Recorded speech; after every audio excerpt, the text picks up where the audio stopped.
Welcome to Contracting Conversations. My name is Scott Williams, and I'm joined again by my co-host, Jim Valley. Today, we are talking with Rodger Pearson, a DU professor for services contracting and the lead for CCON 007, the Defective Pricing Credential. Welcome, Rodger. Thanks for joining us today. Hey, thanks a lot for having me. I appreciate the opportunity to talk a little bit about defective pricing. Absolutely, and we're really happy to have you. Rodger, to get us started off, can you please describe in a general sense the Defective Pricing Credential? Sure. This is an online training credential that provides an introduction to defective pricing. The credential, like most of them at DAU, consists of a main training course and sometimes other courses. The main one is CON 7700. That happens to include an interest calculator for those that want to figure out, well, how do we figure the interest in defective pricing.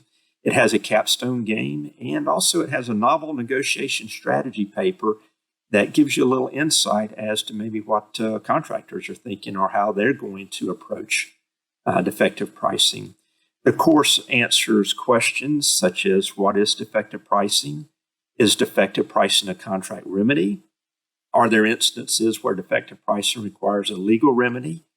The course discusses the requirements of the Truth in Negotiations Act, the definition of cost of pricing data, which is really interesting as to what truly makes something cost of pricing data. We talk a little bit about subcontractor defective pricing, the statute of limitations, offsets, and the importance of price negotiation memorandums and contract audit follow-up procedures. So basically in this course, learners will follow the defective pricing process flow from the time a DCAA auditor starts a post-award audit until basically we settle the thing at the very end. So pretty much it's from A to Z as it relates to defective pricing. It just so happens that this course was developed by an auditing, legal, and knowledgeable contracting personnel so that multifunctional teams and people can actually get in and dig around in this course. And I think it's good for several different areas. A lot of people are going to say, well, how many CLPs? Well, this course happens to be good for 3 CLPs. So you always get a little something out of it. Great, Rodger. Hey, that's a really good description. Sounds like there's a lot of really cool stuff involved in this credential. And we appreciate you with a good description there. Yes, thanks, Rodger. So what exactly is the structure of this credential? Okay, it's like, as I mentioned a little while ago, a lot of DAU courses kind of follow this type of stuff now, which is we give some information. So you read a little bit in a module that's set up, for example, maybe how to do interest calculations. So you read a little bit about it. We probably have a video or two in there. We have exercises. And then we have some knowledge reviews to make sure you're kind of getting things. And then if you don't get it right, you can go back and kind of look to see, well where did I miss it? Then in the end, we do have a test that you have to make 80% on, but you can take the test over until you get it right. It's self-paced, and so you can take as much time as you need to. And how long does the class normally take? I had a lot of people ask me this one, and we say 3 hours. I would say it might be a little bit more than that, but it just depends on how fast you read and how fast you comprehend, and quite frankly, too, how much experience you've had in defective pricing.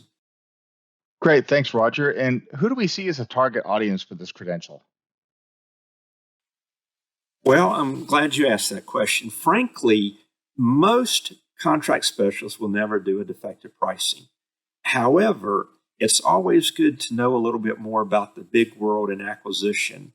But if you do want to know more about it, or if you do happen to have a defective pricing case that comes your way, or if you're a new attorney, then this is good for you. So our target audience would be 1102, specifically those that might be in the pricing arena that deal with defective pricing, attorneys that review defective pricing information that come to their desk from the 1102. DCAA is another one. They have their own courses in defective pricing, but this is a great review for them.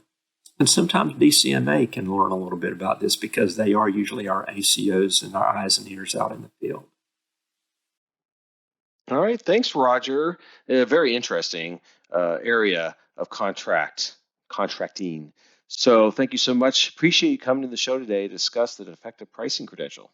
Hey, well, thanks, and thanks for having me on the podcast. Holler at me if I can be of further assistance. Will do. Thank you so much. So that is all the time we have for today. But please, if you haven't already, subscribe to our Contracting Conversations channel. Type any comments below to include your questions for discussions, and spread the word of this channel to your peers and to those you supervise or lead. Let us help you answer their questions.